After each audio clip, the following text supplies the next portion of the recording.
You're listening to the Renegade Blitz. Follow us on Twitter at Renegade Blitz, at RBlitzPod, and at Blitz Videos. And subscribe to our podcast on your favorite podcast app. And welcome back to the Renegade Blitz podcast. It's been a while as we've touched into the summer of the Pittsburgh Steelers. So much has gone down. The Steelers draft went through. We're now in OTAs. We're nearing that time in which we're back up into training camp and preseason and all sorts of fun stuff here on the Renegade Blitz. Chris Ward with me. It's back to the original days of the podcast. Brandon Walker should be joining us eventually, hopefully, before we get done with this podcast. But Chris, OTAs, there's been a lot of optimism with the Steelers. I mean, people are having optimism with Kenny Pickett. Of course, the win totals have been personified a little bit, objectified. I don't know what to say with that word, but prognostications are going pretty well with the Steelers in terms of it. Just talk a little bit about that. Yeah, as far as their win total, like a lot of betting sites have 8.5 right now. They kind of think they're on the borderline of like going like 9-8. Potentially maybe 2 more wins, like 11-6. Their division odds have been really bad throughout the offseason. Everyone thinks they're going to finish last in the division, but who knows? Once you get the pads on, right now OTAs or a couple of weeks ago, I should say, OTA, everybody is optimistic about everything. Everyone feels good about their odds of doing well in the season. But really the main storyline going in the Steelers training camp in this offseason is really their the improvement they made on the offensive line with Sayamalu. James Daniels is coming back in the second year, but they're really solid there in the interior. But the main question is Broderick Jones going to start right away?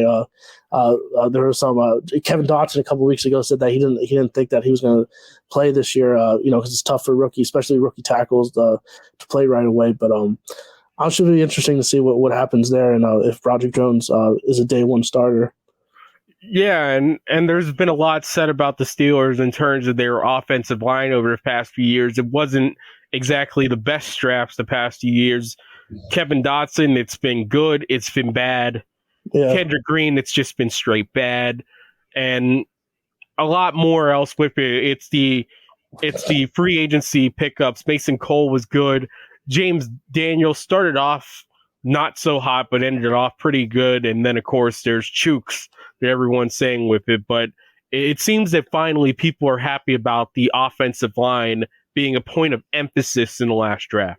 Yeah, and it seems like the Steelers, they're going to be like a run-heavy offense. It seems everything like Matt Canada said a couple of weeks ago, like that's coming like from the top of the organization. That's how they want to, play offensively. Which I was kind of like, they did well at the end of the year last year of running the ball and everything. But I mean, you have to have an efficient passing game, and hopefully they develop that, run play action well and everything. Because like I just see like in 2023, you have to have an efficient passing game. Like this isn't 2004 anymore, where you could be like a run heavy offense and get away with it and everything.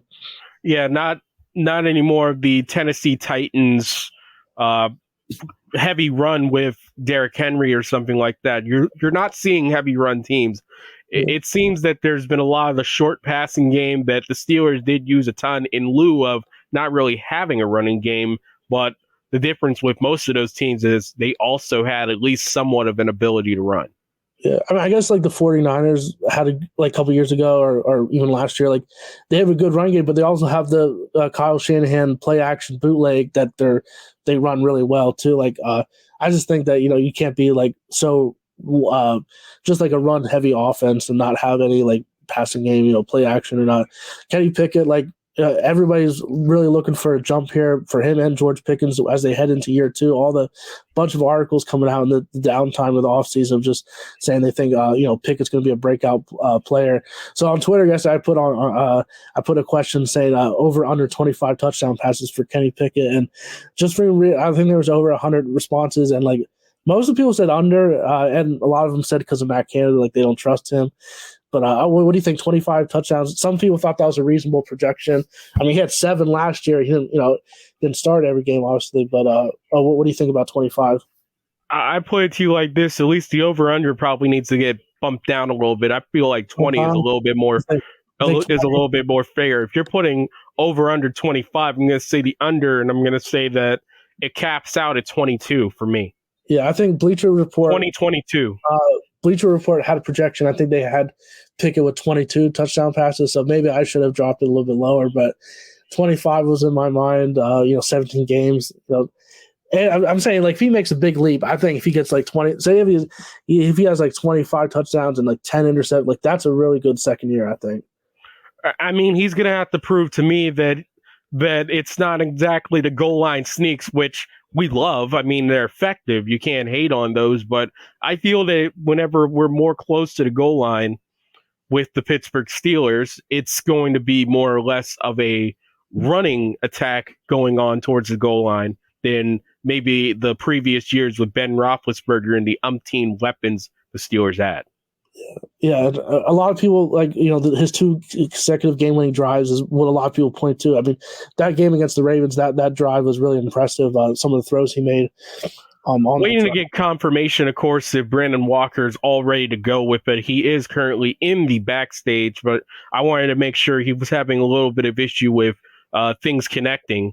And as you can see, it says device not connected just below us. So, Brandon, give us a message and we'll put you in at the next available opportunity. But we'll continue on with it. I think a lot of people haven't talked about the defense with the Steelers. It's been a big total with the offense because, of course, it's an offensive league. But the defense, the secondary is the one thing that I'm worried about with the Steelers. Yes, they managed to get some upgrades of it, but the loss to Cam Sutton as the nickel corner, and now suddenly the Steelers have that issue in which they still need to figure out what a nickel corner is, and of course the loss of Terrell Edmonds up at safety. They have Keanu Neal.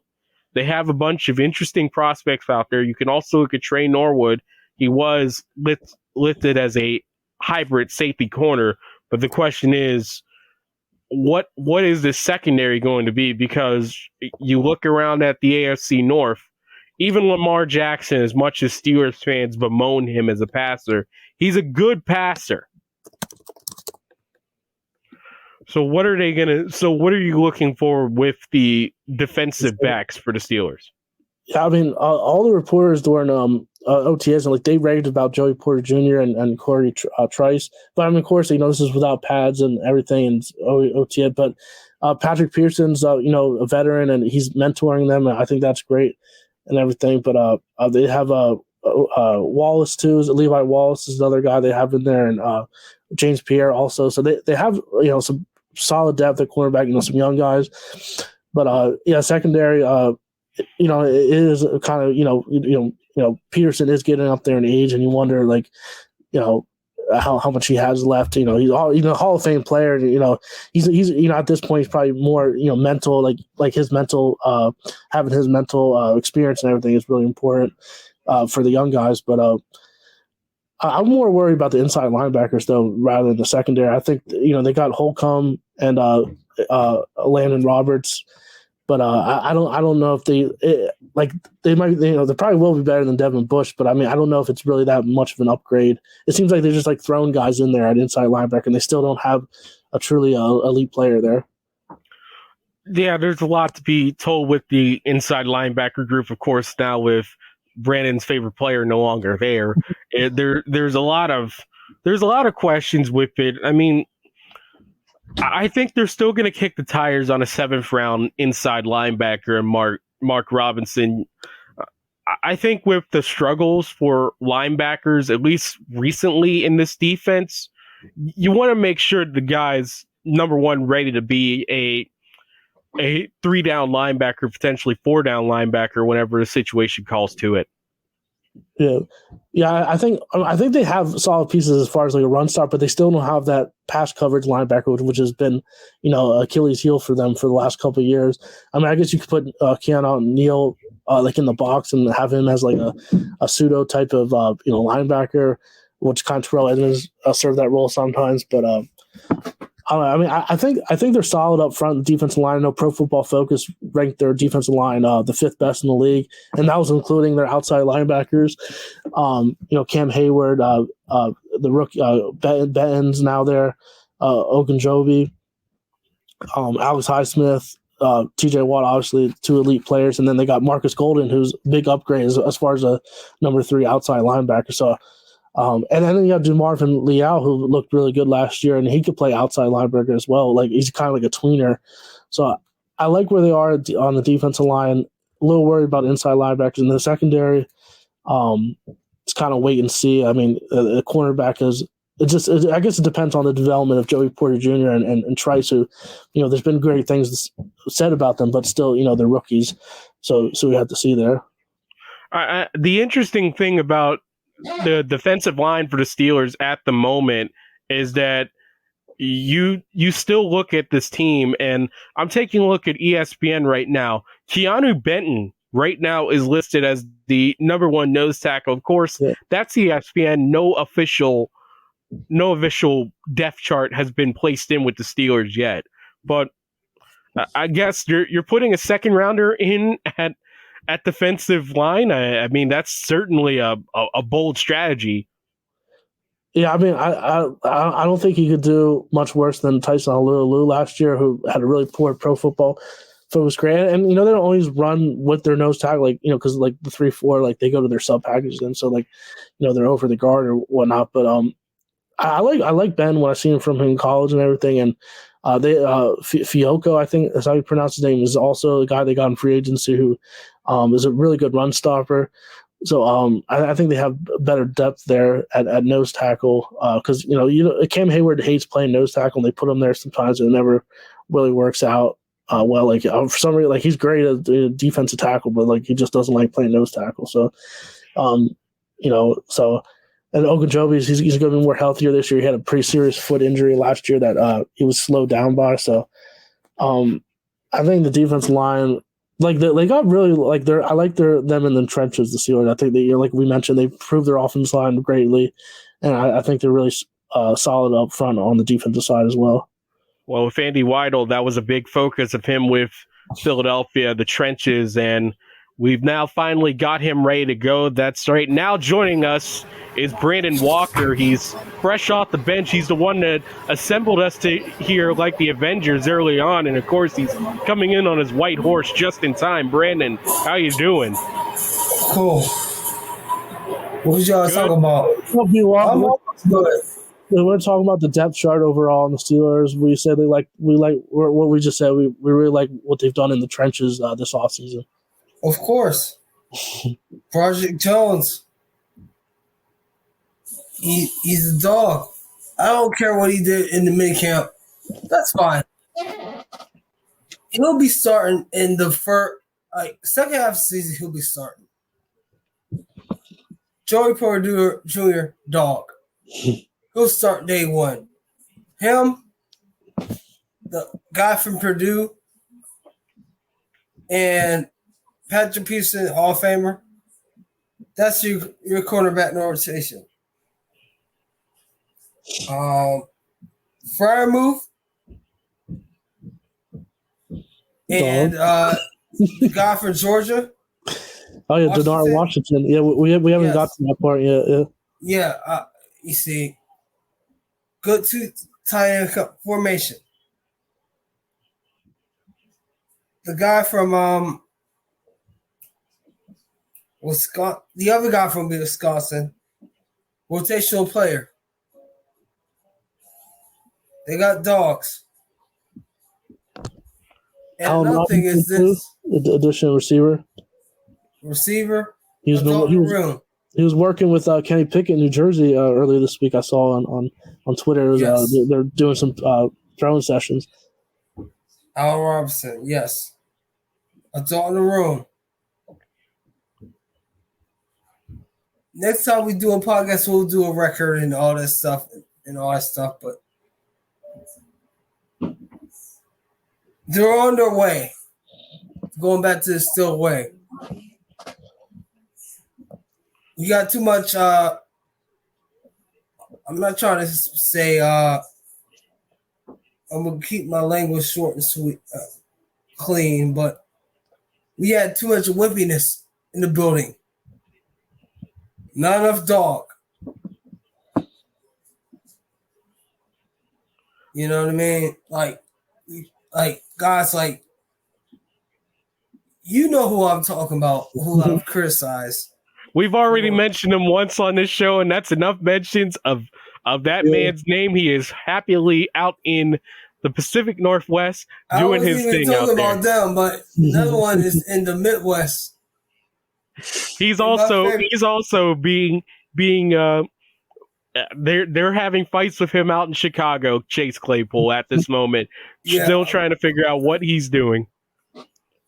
Yeah, so there was a report a couple weeks ago about him have some self-motivation concerns on and off the field in Chicago, which made some headlines and everything, which was pretty interesting. Like so far that trade, the Steelers, Omar Khan just absolutely stole that and everything, and it's been a disaster for Chicago so far. Like they were happy when they got him, their fans and everything, but like it seems like overall they've kind of turned on Claypool now.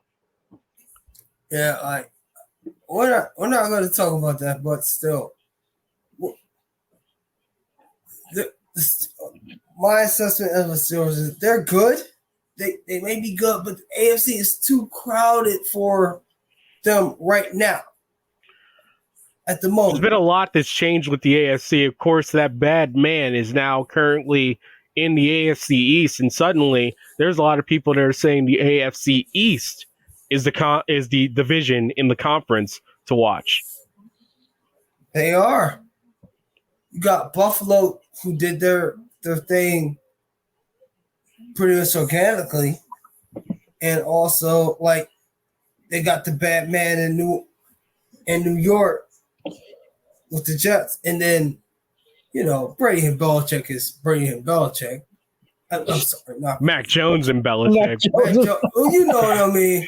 If it was Brady and Belichick, I don't even know if that's really a big note right now. But Brady's out in Vegas. But you know what I mean, Chris. Yeah. You know how I feel about but Belichick is Belichick. Yeah, you can never, ever count him out. You got Miami, who's they improved their defense. With that defense and two of the fastest receivers in the league, it's tough. I mean, even AFC North, the quarterbacks Deshaun Watson, Lamar Jackson, and Joe Burrow. Just based off the quarterbacks, it's going to be tough there. If Sean Payton can turn around Russell Wilson to how he used to be, I guess Denver's out there, Chargers, with Herbert and everything. People, I know Colin Cowherd was high on them coming into this year. Chiefs. Let me ask you guys a question, because there's always a recurring theme with every single team that you've just said and what everybody else says in the media, and it always goes back to one position: the quarterback. Yeah. If we were able to have foresight instead of hindsight and have that be greater than 2020, and we don't know the exact numbers of Kenny Pickett, but he was a good enough quarterback, would that immediately turn everything that you think about with the Pittsburgh Steelers in a complete 180? There's so much concern about the team, but obviously it feels that even with some of the questions that we have in other places of this team, it feels that Pickett is the answer. And I think that there's more than meets the eye to that situation. I'll say this. The quarterback is the be-all, end-all for everything in the National Football League in 2023. Because until you step up and do it, they're not going to do it. They're not going to believe in you. As far as the Steelers, right now they're like fair to say 10 to 12 in the AFC.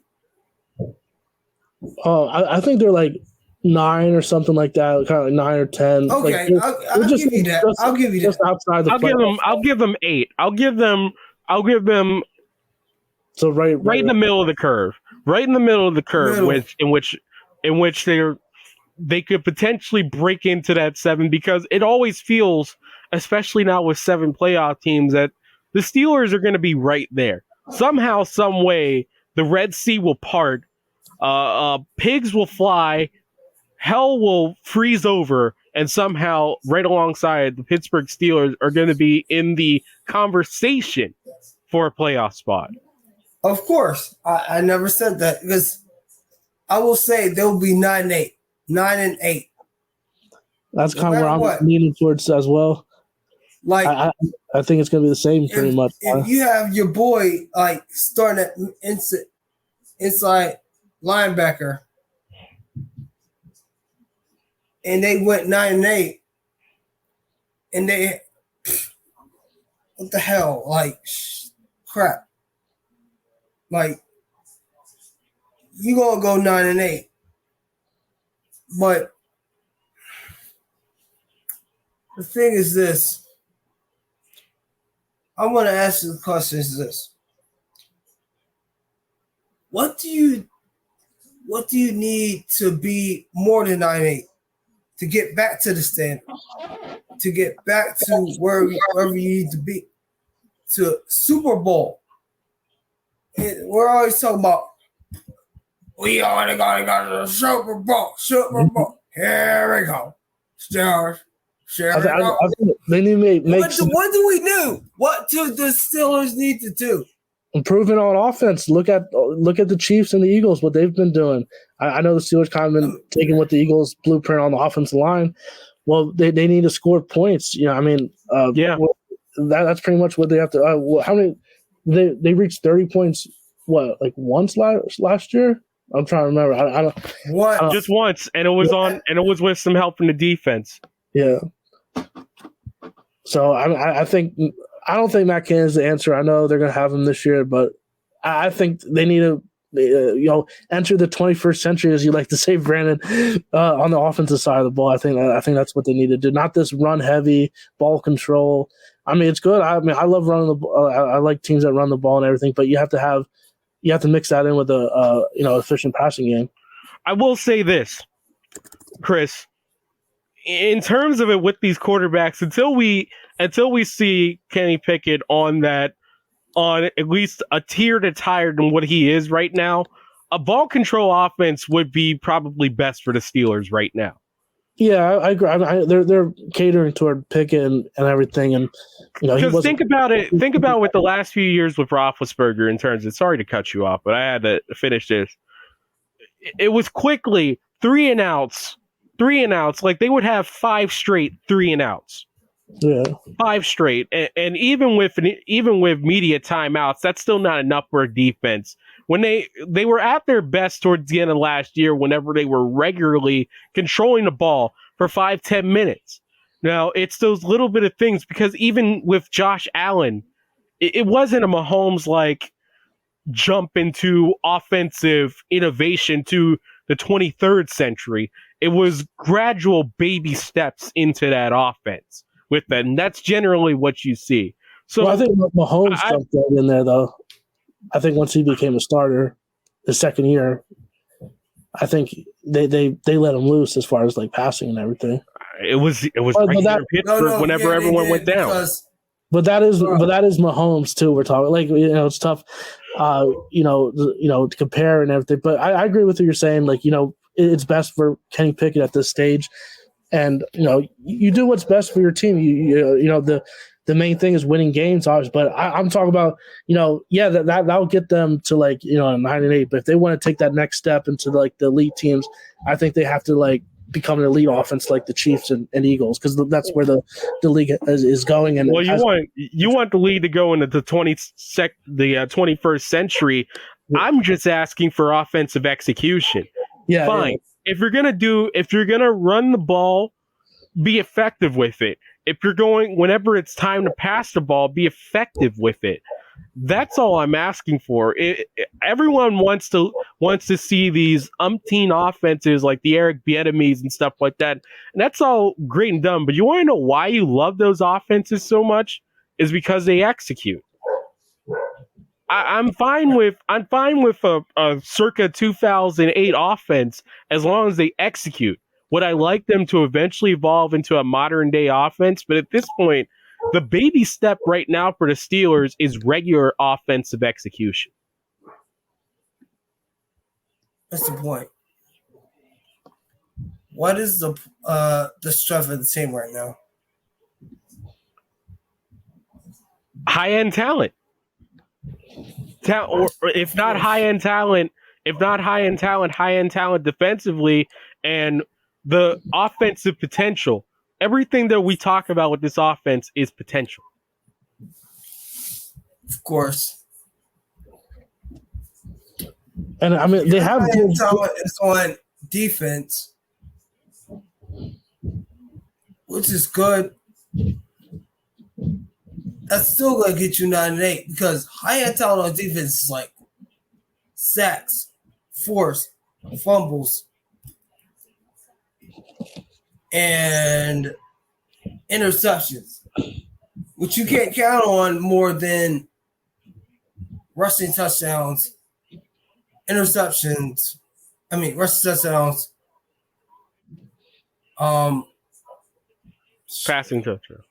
Passing touchdowns, and all that stuff.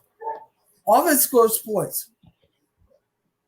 Defense wins you championships, of course, but you got to get that in the playoffs. Offense gets you to the playoffs.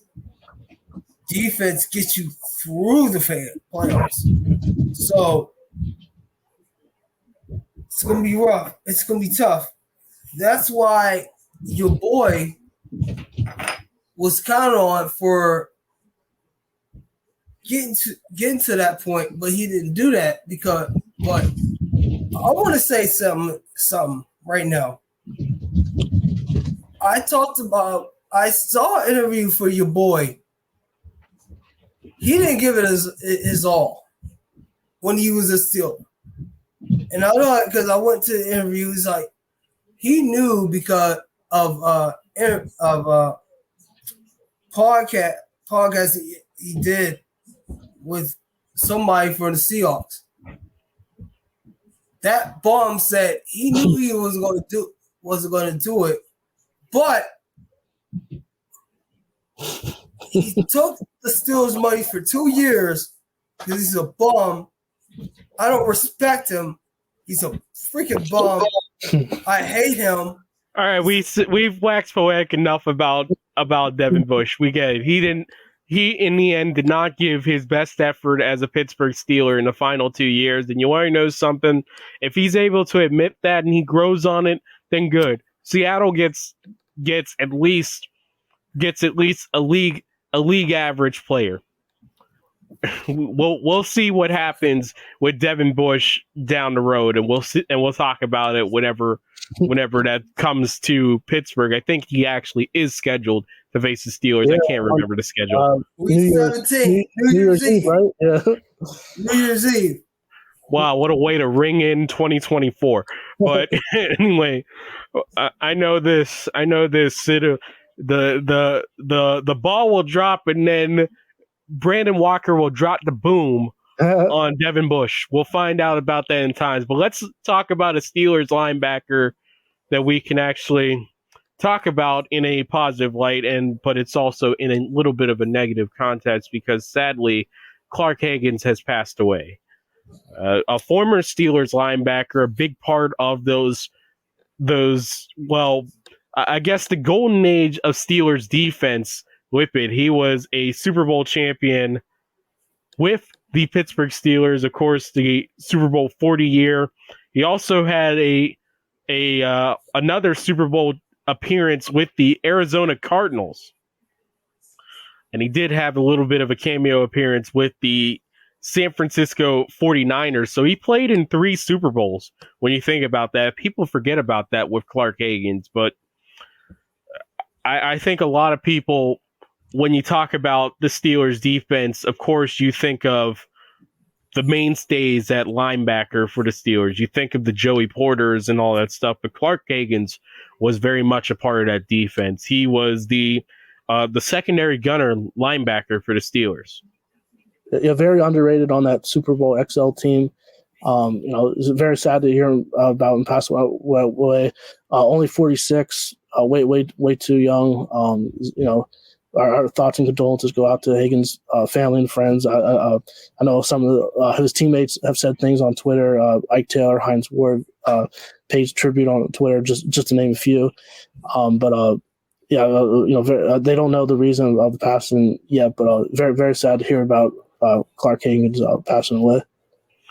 For the record, Clark Hagen's, he was a regular starter in 2004, so right on the precipice of everything with the Pittsburgh Steelers.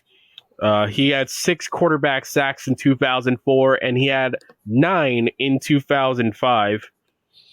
After 2008, he left the Steelers to play with the Cardinals and then the San Francisco 49ers. Well, I know he's a great guy. I'm sorry. He was a solid player, like Vince Williams type, an outside linebackers version of Vince Williams. Somebody that you don't, that you scoff at times, not scoff at, but you don't appreciate at times, but you'll be like, yeah, he's there, and the people on the team knows what's up. His contributions, Joey Porter got those double teams, but he got it, and then he got the double teams. It's just crazy.